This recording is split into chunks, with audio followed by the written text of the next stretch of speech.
CBSE के 12वीं कक्षा के स्टूडेंट्स और अभिभावकों के लिए थोड़ी राहत की खबर है। खबर यह है कि सुप्रीम कोर्ट ने कहा है कि बोर्ड की परीक्षाओं को कराने का अथवा स्थगित करने के मामले में सीबीएसई बोर्ड मंगलवार तक फैसला ले।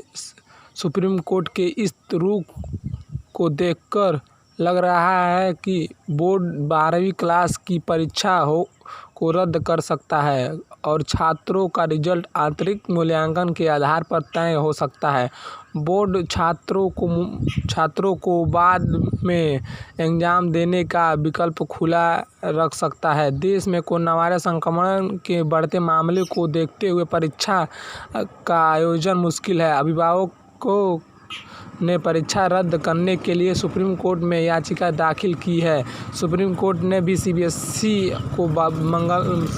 को मंगलवार तक परीक्षा रद्द करने को लेकर फैसला लेने को कहा है। सीबीएसई बोर्ड की 12वीं कक्षा के कुल 29 विषयों की अभी परीक्षा होनी है। उसमें से 6 विषय की परीक्षा उत्तर पूर्व दिल्ली में है। 10वीं क्लास के छात्रों के लिए ध्यान रहे कि 10वीं क्लास की परीक्षा सिर्फ दिल्ली के उत्तर पूर्व इलाकों में होगी, क्योंकि वहां दंगे की वजह से छात्र परीक्षा नहीं दे पाए थे।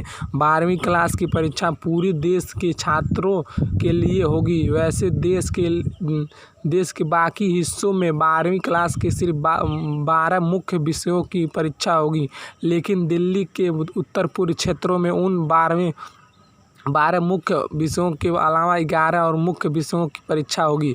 कोरोना वायरस महामारी की वजह से देश भर में लॉकडाउन किया गया है। लॉकडाउन की वजह से देश भर में स्कूल, कॉलेज, यूनिवर्सिटी और अन्य शैक्षिक स्थल बंद है।